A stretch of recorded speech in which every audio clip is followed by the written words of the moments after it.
A condenação de Lula e as incertezas jurídicas sobre a sucessão presidencial na entrevista do dia com Maria Lídia Flandoli.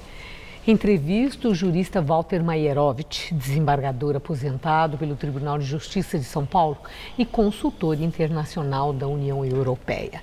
Muito obrigada por estar conosco e é exatamente sobre essa questão das consequências dessa condenação do ex-presidente Lula e as eleições de 2018.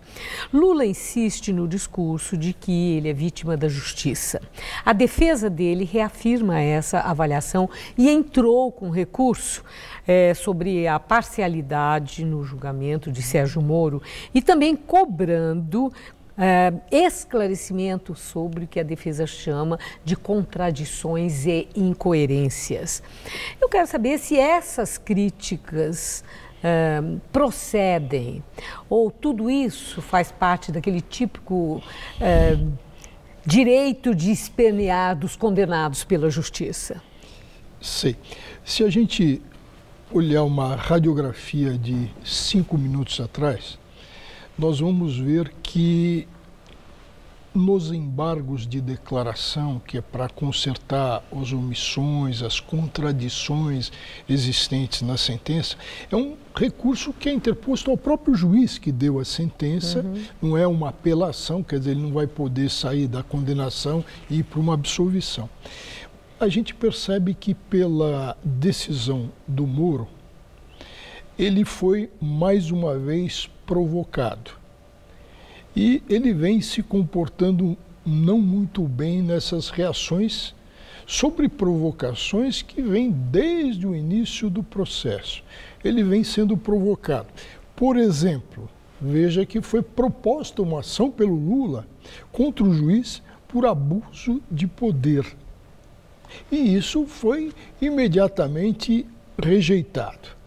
Então, esse quadro, embargos de declaração rejeitados. E por que esse embargo surge assim? Evidentemente, numa tentativa de se protelar ao máximo, de se ganhar tempo para que chegue ao Tribunal Regional Federal. Porque aí entra o jogo do registro de candidatura, de prazos e de ter ficha limpa até lá. Então, eu diria que a defesa do Lula vai empurrando, mas vai colocando umas pedras no caminho. E o Moro, infelizmente, ele não se contém.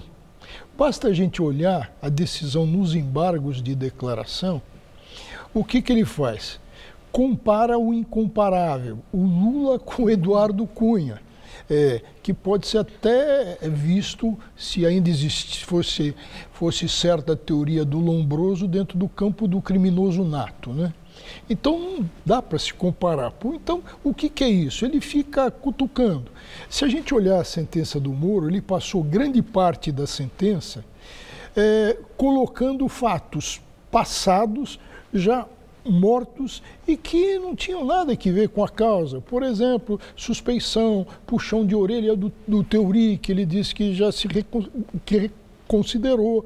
Então, eu acho que ele está entrando em todas as provocações e vai continuar com isso. Bom, e com isso a defesa ganha aquilo que ela quer, que é o tempo. E aí entra uma outra questão, que é essa. Se há indicadores de que o julgamento em segunda instância aconteça antes da largada da campanha presidencial de 2018. Nós temos indicadores sobre quando sairá esse julgamento? Sim, veja, em segunda instância? Voltando aos embargos, pelo decidido pelo Moro, com relação aos embargos, virão outros embargos e outros embargos.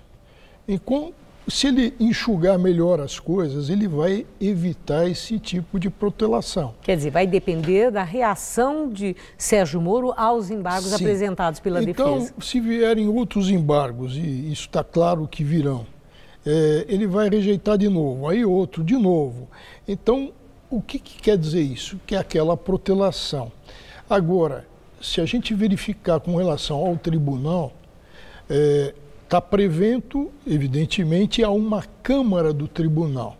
E os dois dos integrantes dessa Câmara, que está preventa, que vai julgar, já informaram que o processo terá um encaminhamento normal. E tem que ser assim. E o que quer dizer assim. Encaminhamento normal? Porque tem... Em termos de tempo. Tem o passar na frente dado, por exemplo, a um réu preso que tem preferência. Eles disseram que, por se tratar de Lula, não tem preferência alguma, é o princípio republicano da igualdade. Então, não tem previsão. Eu acho que isso tudo deve sair em um ano e meio. Certo. Que é uma média do que ocorre com relação ao tribunal e àquela Câmara. Eu tenho visto muita estimativa do que possa ser a sentença em segunda instância. E traçam o perfil dos desembargadores que compõem aquele colegiado que vai julgar Lula. Tudo isso é mera especulação ou dar para prever com objetividade qual vai ser a decisão no Tribunal Regional Federal da 4ª Região? Eu acho que é mera especulação. Os juízes são reservados e, mais do que isso, na área penal, não só o processo do Lula, mas um processo que leva a exame aprofundado de provas. Esse processo, por exemplo, a delação existe do Léo Pinheiro da OAS. O Moro trabalha em cima dessa delação, arrumando e buscando provas para fazer um mosaico de ligação para dar validade àquela delação premiada. Então, o que eu quero dizer? É que no processo criminal, o exame da prova, do fato e dos indicativos, se tem ou não suficiência, isto depende muito da interpretação. E nesse processo, são fatos que precisam ser interpretados. O Lula teve posse? Tem registro de propriedade? Evidentemente que não, porque existe sempre a figura do laranja, do testa de ferro, mas tudo isso é pesado. O Moro fez aí a sua avaliação da prova. O tribunal vai ter que mergulhar de novo nessa avaliação. E como são fatos, como são criações de mosaicos, de interligações, evidentemente que isso depende de cada juiz e não dá para especular. Bom, agora tem uma outra questão, que é o seguinte: o próprio ex-presidente Lula já lançou o candidato pelo PT nas eleições de 2018, no dia seguinte da condenação. Se Lula for condenado em segunda instância, em ação penal e enquadrado na lei de ficha limpa, e os advogados dele entrarem com recurso no Supremo Tribunal Federal e lá ele conseguir uma liminar, ele tem chance de conseguir essa liminar que permita que ele seja candidato, mesmo tendo sido condenado em segunda instância? Olha, vamos ver o que está acontecendo e o que o Supremo está mudando de rumo, ou pelo menos está ensaiando uma mudança de rumo.